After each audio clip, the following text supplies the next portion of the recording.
Have you ever had a customer lowball you on Depop, or maybe you were trying to sell an high-end item, and then they came back with a much lower price? So, for instance, I'm gonna use this as an example, and I'm gonna give you some example from my own personal experience. Okay, this buyer sent an offer, um, and then it countered with $85 instead of um instead of 127 that the buyer originally wanted. So that the seller we originally wanted. Now my thing is this, okay? Sometimes as sellers,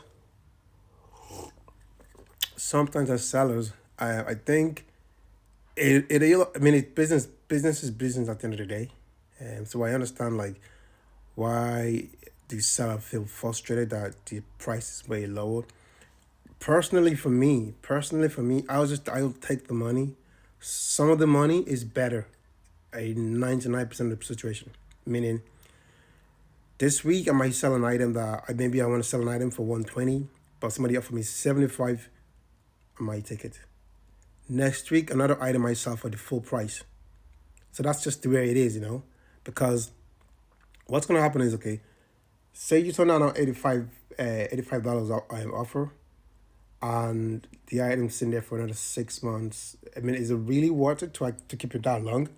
Because from my point of view, the goal of reselling is just to get stuff moving. Now, the comment on the low end, I hope the absolute was for you and your family. Probably not necessary. Maybe that's going too extreme. Just from my personal experience, I will give you my own personal experience. So I did add a Moncler jacket, a really high-end Moncler jacket. I believe it I have it here. Let me just see if I can find it. So this is a Moncler jacket. Um, I picked this up from a flea market. So, but anyway, cut long story short. To cut a long story short, anyway, so I end up accepting the offer for, I think I had it off for two something, I can't remember. I did a 50% off. So let's say it was 100. I think the buyer offered me 80, 80 or 90, whatever. I end up accepting the offer. After a week, the buyer sent it back. Oh, it's too big for me, blah, blah, blah. I have to give a refund. Okay. But I understand the frustration. But somebody else commented here and said, if you don't, they are told that this is rude, and keeping this going to other people too. So I mean, a lot of sellers think lowballing is rude. They kind of see it as something that is demeaning. I don't think from a point of view of a buyer, the buyer's goal is to try and get as much as possible the cheapest item. From the seller point of view, we want to get the most, as much, highest profitable ever. But it has to be a middle ground, because not every time, not every time you're gonna sell an item at a full price, the price you really wanted. You could be waiting 3 years. I mean, I've made a mistake as well on sitting on stock for years, and in reality, you might look at it, like, from a seller point of view, you might think, oh, this stock is worth X amount of money.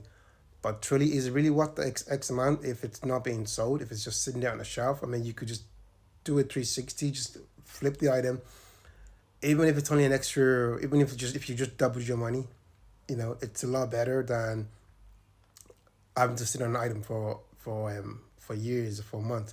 That's just my personal take. I understand, like, everyone's different. I mean, even all the big brands. If you look at the big brands like Shane, ASOS, all this big giant brand, it's I don't think no everyone sells an item at a full price.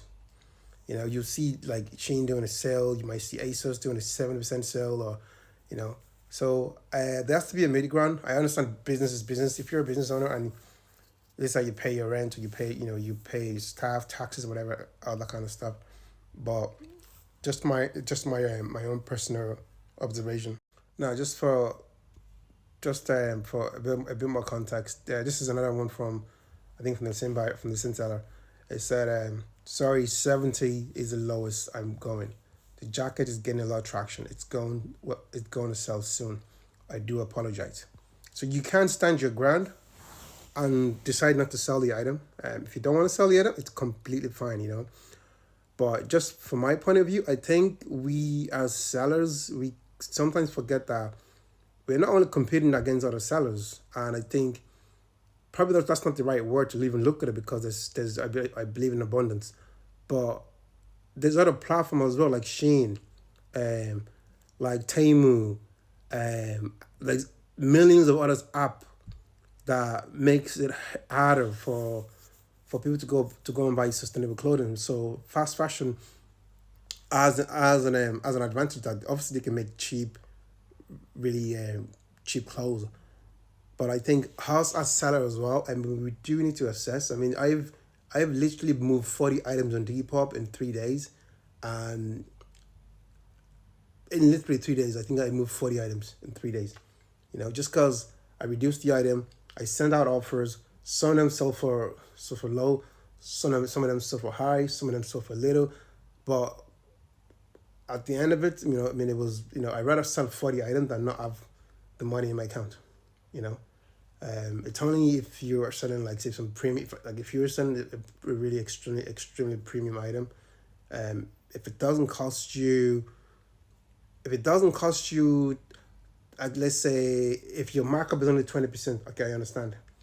But if it costs you way less, because I know it does cost way less, you know, it's not like we're paying like arm and a leg. Our goal as sellers is not to extort the buyers. Our goal is just to pass on the items, and not to be too sentimental with them. Otherwise, you lose, you risk sitting on stock for years. That's just my 2 cents. If you disagree with me or if you agree with me, please leave a comment below, and I will definitely get back to you and make a response video.